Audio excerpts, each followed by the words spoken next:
Usapan kung diploma o diskarte,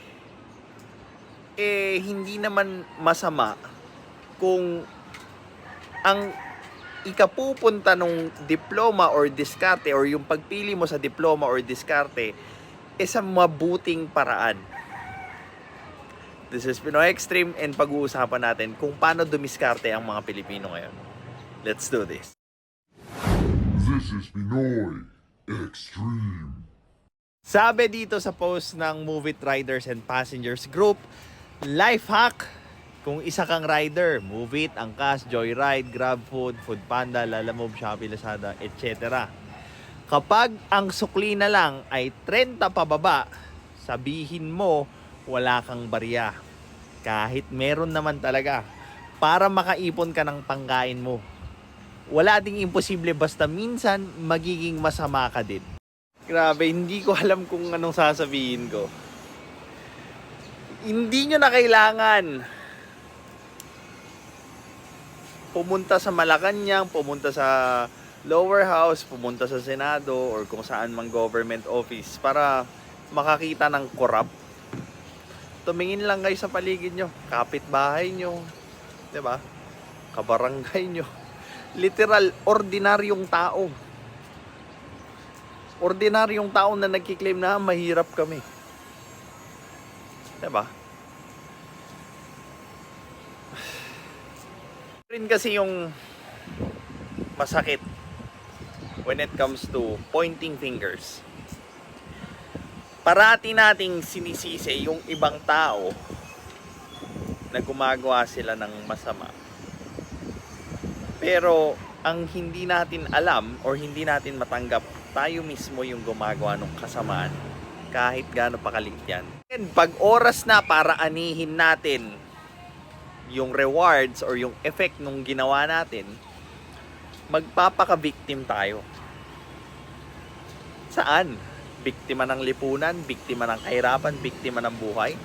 In the first place, tayo naman yung pumili ng mga actions na mali. Hindi natin yung ibang tao na ang hirap kasing buhay kaya nagawa ko to, or ito kasi pinanganak kaming ganito eh. It's always going to be an excuse upon excuse para hindi nyo piliin yung tama.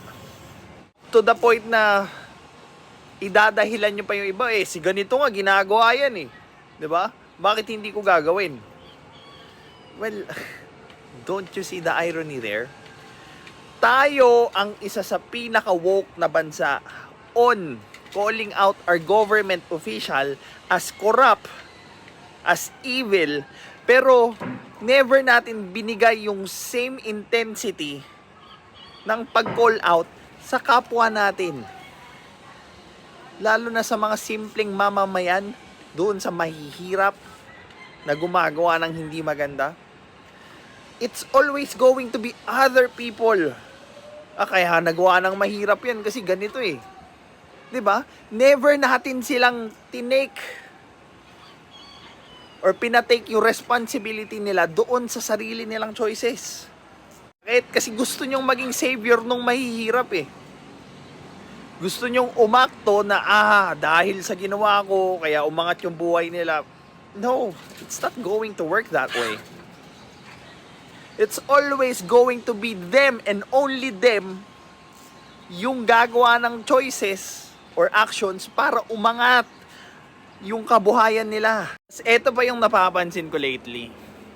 Sobrang ayaw na natin ipamuka sa kapwa natin kung ano yung totoong estado na hindi na natin sila ma-confront or masabihan ng totoo dahil lang sa baka ma-offend sila. Offend? Really? Anong klaseng argument yung ganun? Anong gagawin natin kung totoo yung sinasabi niya? Ma-offend ka sa totoo yung totoo, kaibigan mo yan, pag tinignan mo in a perspective na kung ano man yung sinasabi niya, baka pwede kang mag-improve doon. Baka tsansa mo yun para mag-improve ka, hindi para masaktan. Hindi niya ginagawa yun para masaktan ka. Another way of stopping from telling the truth is yung offended card. Like, kailangan mong mag-ingat kasi baka masaktan yung taong sinasabihan mo ng totoo. I mean, come on. Ay.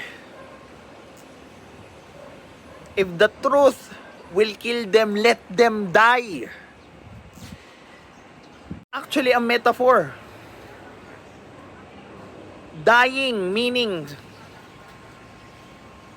papatayin mo yung lumang sarili mo para i-acknowledge yung totoo na sinasabi ng ibang tao, para ma-reborn mo yung sarili mo, para ma-improve mo.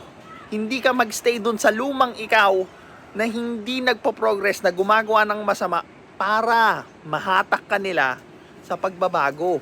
Yun yung silbi ng katotohanan. Papatayin niya yung lumang sarili mo para magsikap ka, masaktan ka, and gamitin mo yung sakit na yun para mag-improve ka, hindi para alipustahin ka. Yun yung silbi ng katotohanan. If you're going to look at it doon sa pagiging victim mindset, of course, instead na may mangyari sa buhay mo, you're going to stay a victim forever, and magiging linta ka na lang doon sa mga taong naging malakas, doon sa mga taong binago yung buhay nila. This is Pinoy Extreme. Have a good day.